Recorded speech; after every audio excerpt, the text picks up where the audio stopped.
I'd like to take this opportunity to first and foremost thank Spade Bar and Lounge for allowing us to come in here this evening to have this kind of open discussion about the game that we love so much. All right, this evening is about honoring several individuals who has made a difference in the game of basketball for the youths of Toronto. Before we get started, I'd like to mention that Butch Carter is unable to attend this evening due to another commitment in Virginia. Ro Russell is also away, and Steve Jordan, unfortunately, will not be here this evening. At this time, I'd like to introduce the honorees: Ken Daniels, Wilton Hall, Chris Smalling, and Donnie Williams. I'd like to start off by asking all of you to introduce yourself, your organization, and how you have contributed to the development of the youths over the past years. Starting with you, Ken. Well, Ken Daniel, Making Hoops Basketball. I've been coaching over 25 years. I've had the privilege of being coach and mentor to a lot of young people in the community, something that I enjoy. But it's also my way of giving back from when I was a young person playing this game. I know Donnie and Mr. Smallins could attest to playing official sports, all of great black tournaments that we used to have back in the day, and they gave a lot to us, and that's my way of giving back to the basketball community. Excellent. Wilton. Wilton Hall, TG for Life basketball tournament, high school coach, West End Collegiate. I also coach grade 7 grassroots AAU elite. Just like I said, I'm giving back by giving my time back to the young generation coming up. Everything I learned from all these people sitting around here, all the great coaches I had in university, high school, growing up, and all the many years. I'm still playing basketball up to today. So it's just my way of giving back is going back and coach the young kids and passing on my knowledge of what I learned to them. And hopefully they'll do the same as they get older. And Wilton, on the June 22nd to the 25th, you have the TG for Life basketball tournament. Can you tell us, what does TG stand for, and can you tell us a little bit more about this tournament? Great. TG for Life basketball tournament originally was Top Gun basketball. Donnie Williams, right here to my right, founder of TG for Life, or Top Gun basketball. And as he moved on in the years, and Sean Ducky and I kind of took the reign, and we changed the name a little bit, and we changed it to TG for Life. Now we've been doing this basketball tournament for over 30 years in the community, and it's going strong. We're the only grassroots tournament that's left. And I'm sure you guys could attest to it. It's still running strong, and we've been running over 30 years. This year our tournament is being held June 22nd to the 25th at various locations. What we try to do is we go to the colleges, the universities, we try to rotate and give those kids the experience of playing on those type of courts and environment, so they can aspire to further their education either there or in the States or wherever they want to be. So everybody look out for this year's tournament, June 22nd to the 25th. If you want more information, go to tgforlifesports.com. All right. Chris Smalling, can you tell us a little bit about yourself? Yeah, Chris Smalling. I run Advantage Basketball, and I've been doing it for many years, but again, to piggyback off of what these guys said, it's a way of giving back to the community, and growing up, there's been a lot of guys that made sacrifices for me, and I grew up in the Galloway area, Kingston and Galloway. It was dear to my heart, and growing up, there was opportunities that were created by others, and so I came up wanting to do the same thing. Growing up, basketball was difficult because I grew up with 5 brothers, so there's 6 of us and my parents, so trying to afford basketball was extremely difficult for us. And so once I came up, I sort of vowed that I would try and help kids that weren't as fortunate, so that they can have a great basketball experience. So we started Advantage with that in mind. We've been blessed, to have so many players that have come through the program and have received scholarship, but more importantly, players that have played for me years ago are now coming to give back. So for me, the main reason for us doing what we do is the opportunity to give back to kids and continue to pay it forward. Great stuff. Donnie. Yeah. Donald Williams, City of Toronto. I'm just honored to be here. These young gentlemen that are sitting on the table, because of stuff I've done over the years, I've inspired them to be sitting here, being honored also in and around basketball. And for me, it was never just a game of basketball. It was more about life.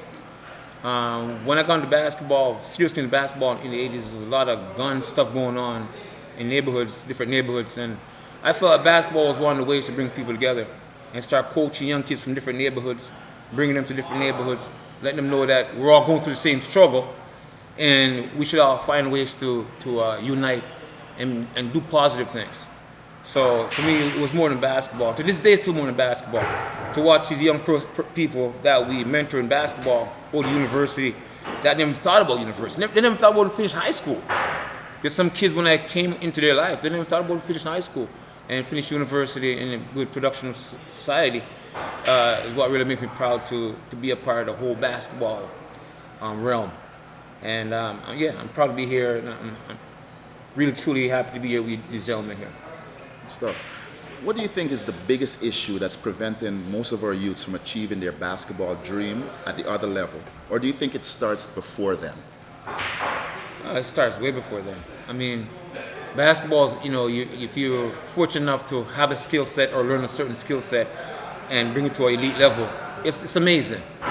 But at the end of the day, if you don't have the package of, hard work, dedication, a positive attitude, learn to work with others, and the ability to constantly grow your game, it's hard to get to the next level, because then you'll get to a certain level and you'll stay there, you taper off, and you find everyone is passing you. For example, you're the best player in the nation in grade 10, and by grade 12, at least 12 guys are better than you. That's not a good thing. So you need a lot of passion, you need a lot of hard work, and you need a lot of strong support. You need people behind you, like, hey, you know what? You need to put your dedication to this. You need to work hard at this, and and also believe in yourself that you can fight the odds of getting to that level. Because we all know that to get to the NBA, it's like win a lottery like 10 times over, not even once but 10 times over. That's huge. So you really have to work extremely hard with some luck and good dedication and good preparation. I'd like to ask you the same question. I'd like to include, where does the parents and education stand with that? For me, everything starts with character. And so to make it comes down to character. That's number one. And then you have to have the discipline. People look at these guys in the NBA and want what they have, not because you have their shoes. It doesn't mean you'll play as well as they do. But what kids don't see is what goes behind the scene. How early they get up, what they eat, do they go to bed on time? Our kids right now, with the whole social media aspect, some of them prefer to play video games than to actually go on the court and spend that time. So I think it all starts with your discipline, and your upbringing comes from your parents and the value that they instill in you. I think what a lot of parents are doing is moving away from the hard work mentality. They're trying to give kids something that they didn't have, not understanding that those values and hard work is what made you who you are. So going back, I think in order to make it now, and what's holding some kids back is fantasy versus reality. Fantasy sees the big car, scoring 100 points. Reality sees the gym, waking up early, going to bed on time, watching what I eat, how I do in school, do I study, do I have a good attitude? And so once you put that together, and then you have God-given abilities, you can compare yourself to Andrew Wiggins all you want. But if you don't have something, a certain skill set, some athleticism, something to work with, then it's going to be difficult. And then go out there and work harder than everybody else. Because you have to love the game. It starts with love. And if you love the game enough, you're going to want to go out there and put in the time and work. It doesn't take a coach to say to you, let's get in the gym to train. I remember March break back in the day, shoveling off snow, off the court to go play. You know, and so you don't see kids playing outdoor ball as much anymore unless they're, you know, unless they have a Gatorade in their bag and, you know, they're on a certain floor they want to play. So go back to the old school mentality, and you can see the kids that have the discipline and the work ethics, they're the ones moving ahead, but it takes a lot of time and energy. As you say that, it makes me think of the quote, hard work beats talent if talent doesn't work hard. What do you have to say about this? Well, it's so funny because, you know, Chris Spence is a little controversy, but one of the things, he had a book, and it said, one of the things that we try to give our kids is things that we never had, but what we should do, give the kids the things that we had that made us who we were. When as immigrants we came to the country, people on the islands were thought as hardworking, you know, dedicated to family and different things, and I think somehow we just want to be like the Joneses. You know, I think working hard. I tell my kids all the time when I'm coaching, make sure that you're valuable. You know, when you go into practice, don't let a coach decide if he's going to pick you. Give him no choice. Yeah. And so what happens, you know, as Chris was saying, sometimes the media has such control of what happens to the kids, and it's, once again, you know, we're all coaches here and we understand about the game. It's about working hard.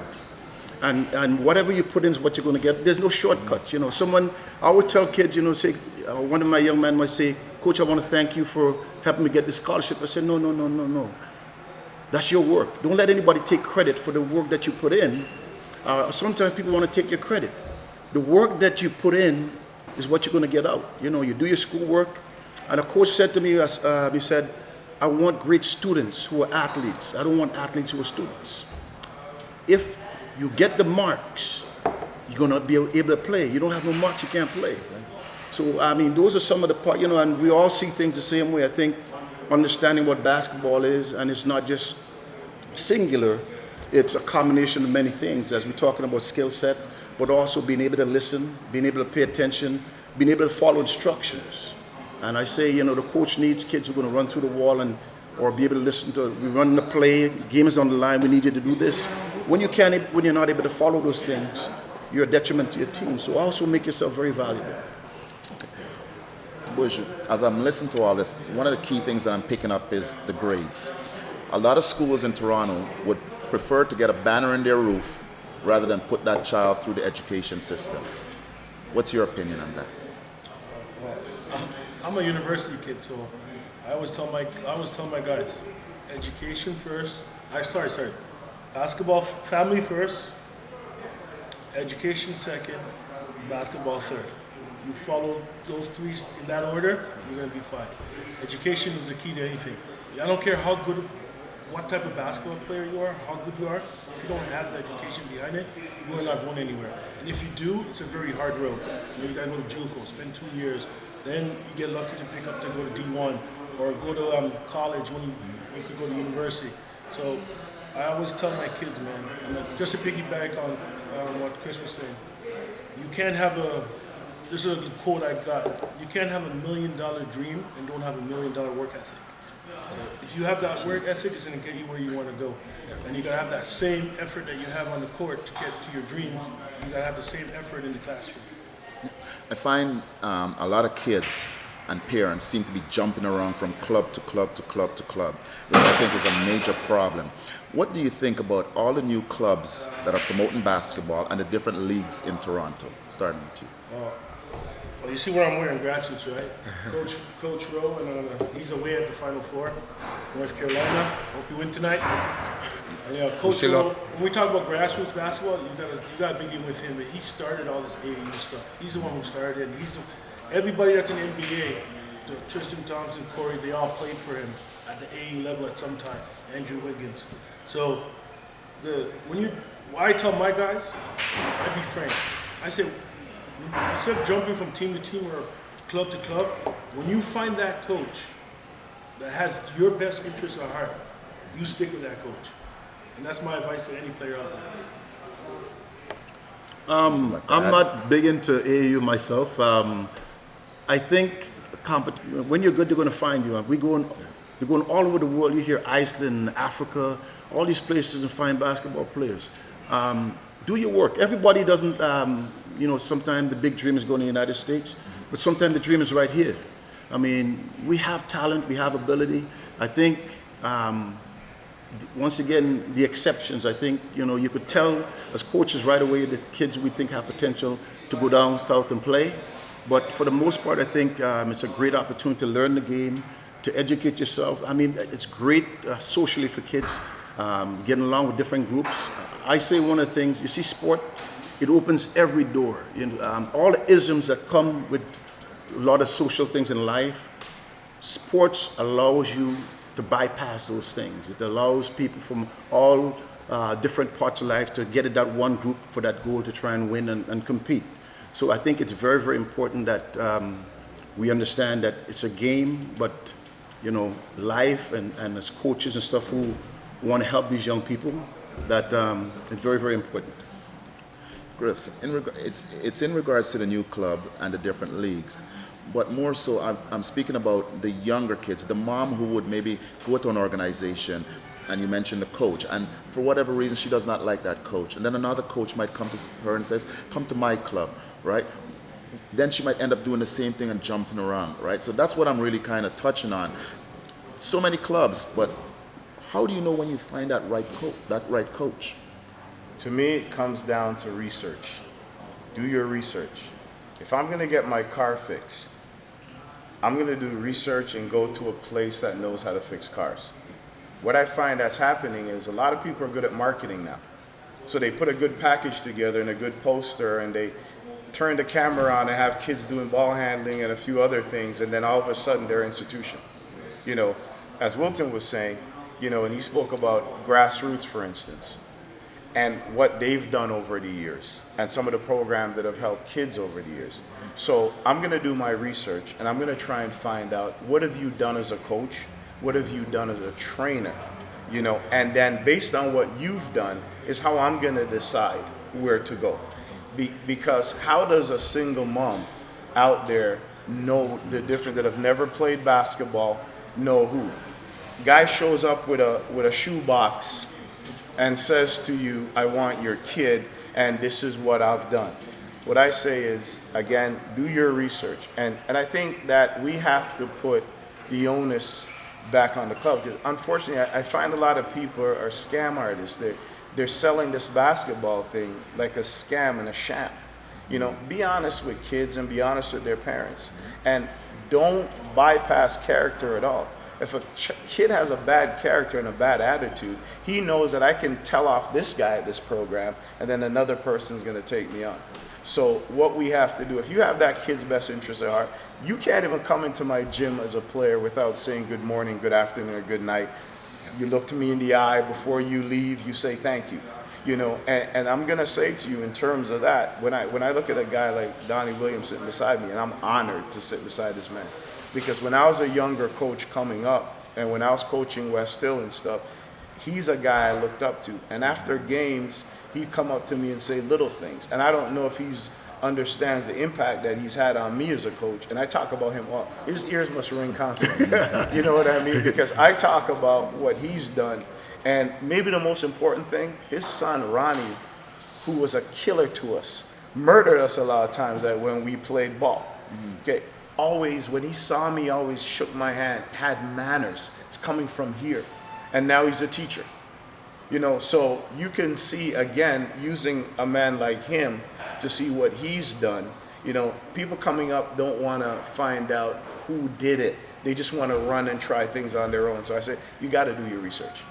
But realizing that most of the coaches that are coaching these kids at a younger age are parents. Right? These think that more programs should be, they should maybe go through a different program before they become a coach, so that the onus is more on them, so that they don't be maybe doing something different to these kids and sending the parents to another child. What we do, in our program, when the teams are younger, we don't mind parents coaching. But once they get to a certain age, we don't allow parents to coach. And the reason is, and I'm a father, I coached my son. When people scored, I was happy. But when my son scored, something different happened in my heart. I had a different feeling because I'm a father. And so what that does, most of the time, it clouds our judgment.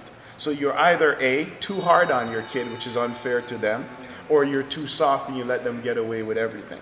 You know, so as difficult as it is, I think that when kids get to a certain age, the parents should turn them over, you know, to somebody that's bipartisan, you know what I mean, and have them coach, you know, and it doesn't take away from what you've done, because a kid that comes along has tons of people that contribute to the success. It's not just one person, and most of the time it starts with a parent. So I don't want to take that away from you, but I think when they get to a certain age, we've got to separate them. Realizing that when kids are young, whatever you put in is what you're going to get out. You put bad in, you're going to get bad out. You put good in, you're going to get good out. At such a young age, what should be done with these kids to send a message that, here, I'm with a coach, regardless if he's good or bad, or some days might be good because of practice and some days might be bad because of, you know, you might be having a bad day. Let's stick with it. Let's stay with him. Let's continue on this drive rather than bouncing around. How do we strive that, stress that to the mother or the father who's with a particular club?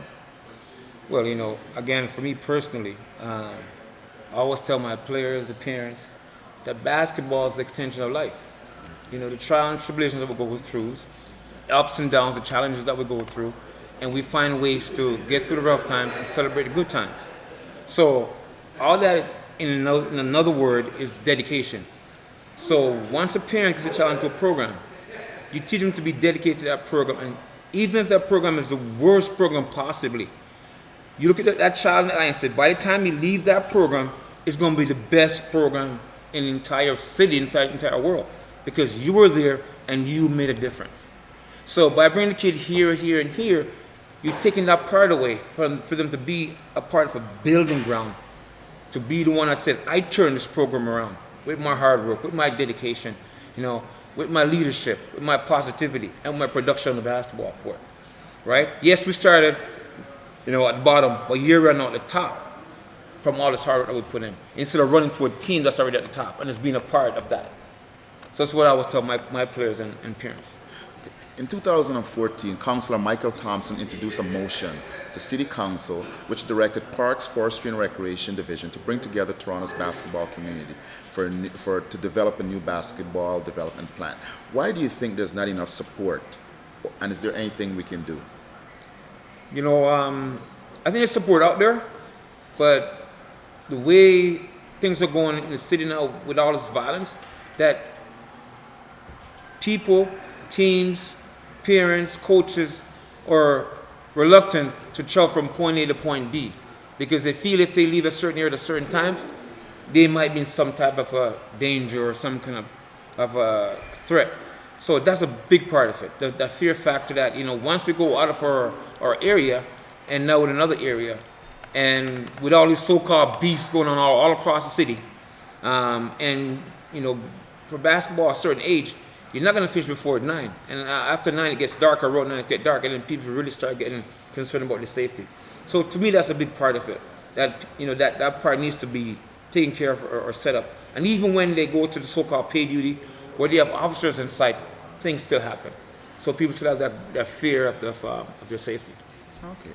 Now, what does the future of basketball look like in Toronto for men and women, and where would you like to see it in the years ahead? When we go down to the States, it's funny because Toronto is called a hotbed of basketball. And coaches, I had the opportunity to run into Never Nervous Purvis Ellison at AU event, you know, and he says, man, what are you guys doing up in Toronto? You know, what are you guys putting in the water? So Toronto's a hotbed for ball. I think this is where we've got to be a little concerned. And, you know, speaking to this earlier, we see AAU, and AAU is great in terms of exposure. But the issue that we're running into is a lot of kids are playing more than they're training, and that becomes the problem. So in the last year NBA's draft, 28 out of the 60 players are international. Okay, so you see more international players coming, and what has happened is that the international players are training more than they play. And so Americans don't realize it yet, but they're falling behind, you know, at the grassroots level.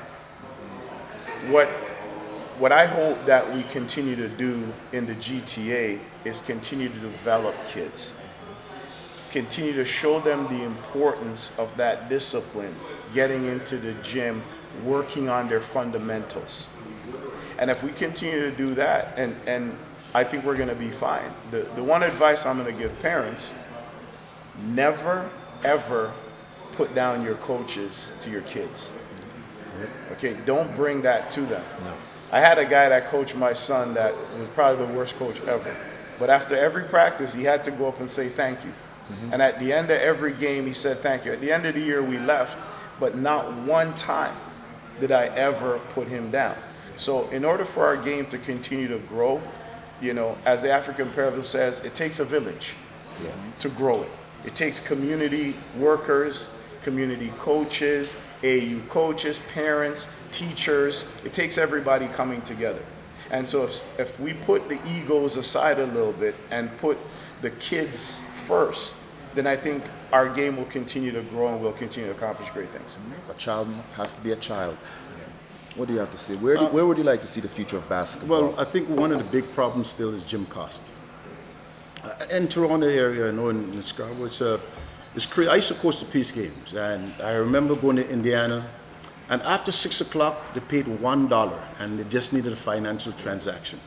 I think if it was hockey, I think we invest so much for hockey. I think our country is now so diverse with so many different people in here, and the sport is growing. I think we need to have access to the gym. When you have young people, you have to pay. You pay now or you pay later, and I find that we invest too much in failure. You know, we build in more jails, and if there's a problem in the community, all the services fly in there like everybody there to help. I'm saying put the money in the front, the result is different, the outcome is different, and I think it's so important that kids will make mistakes. If we have a place for them to go, they're going to make less mistakes because we're here. But when we are here and you don't use us, we allow them to go on the street and they're going to make children's mistakes. So we have to invest in having places for those kids where they could be safe, where they have coaches like us who are willing to help and volunteer our time to make a change. But if we're not going to spend the money to make the changes, then we're going to spend the money for when they get in trouble. Wilton. That's a great question. I coach 12U right now for grassroots, and I'm always in the gym almost every weekend. And I'm seeing from grade 4 come up, and the talent that we have in this country is unbelievable. There was a stretch where we had a lot with the Wiggins and the Corey Joseph and the Tristans, and the kind of talent faded away a bit. But the kids that are coming up right now are very talented. Like, there's no surprise to me in the future that, like, I think we're already there. Canada will probably be the second highest nationality in the NBA. And numbers are going to keep increasing because we have that much talent coming up. Like, on my grade 7 team, I have the #1 ranked kid in North America, Elijah Fisher. And he's only grade 7, and he's already ranked #1 in his age group, right? So that's big.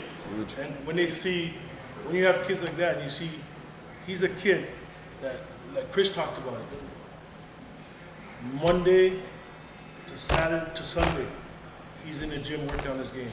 You don't have to ask him, he's there. If he's not practicing with one team, he's there with another coach doing something, working on his game. So the future of the game is very bright. To piggyback on what Ken was saying, we need funding. The biggest difference between here and the States is that the States fund.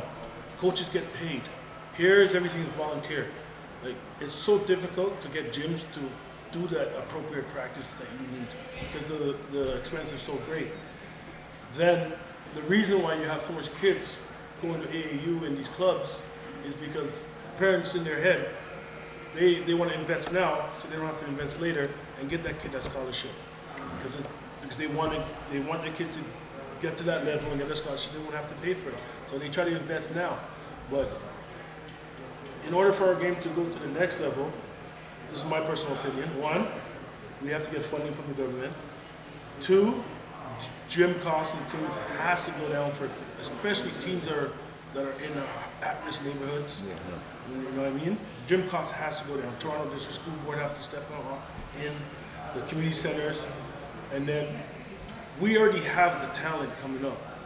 It's if we're gonna have the backing from our government, our school board, the city, to make them get to that next level and make it easier for them. Well, happy birthday to you, Buju. It's not my birthday yet, man. Well, would you like to tell us when is your birthday? 15th. Right here at Spade Nightclub. 7th. Yes. April. Final thoughts. Buju, NCAA Finals champion. I'm blue. North Carolina. North Carolina. Got to go with the Zags, the big boys. Man, I can't go against North Carolina. NBA championship. Who's going to win it? You talking a heart pick or a common Just sense take pick? any, whichever you want. I'm gonna go with it's hard to rule against the champs until they lose. So even though they're struggling right now, I'm gonna stay there, with them. So that's gonna be my pick for now until they lose. NBA. I got to go with KD all the way Golden State because I don't want KD to be like Karl Malone, those guys that play forever and don't have that ring. I mean, we all play the game of basketball. We know when you play all those years, you don't walk with that championship. It's like you were never there. So I'm rooting for KD. I'm rooting for Golden State, even though I'm not a Golden State fan. But I want to see him get that ring. So Golden State all the way. NBA. I'm Golden State, and Mr. West gave up $12 million. He had the contract. He had his $12 million. He gave it all up to try and win that championship. So I mean, that's a very expensive ring, and I hope Golden State wins. Yeah. I think it's going to be a rematch of last year. I'm going to be cheering for Cleveland, but my heart says Golden State's going to win this year. All right. Well, again, I'd like to thank Spade Bar and Lounge, TG for Life, GYU. Don't forget, each and every Saturday night inside Spade, we're going to be here. Follow Roger Wilson, Ducky, Moet Entertainment, Dennis, the man with the beard, and myself, Randy Washington, on Facebook. Also, don't forget the TG for Life Classic Annual Basketball Tournament, June 22nd to the 25th. Keeping the spirit of Sean Green alive. Finally, April the 15th, inside Spade, featuring Ron C. We'll be here. Thank you, gentlemen. Wilton, Ken, Donnie, Chris, thanks again.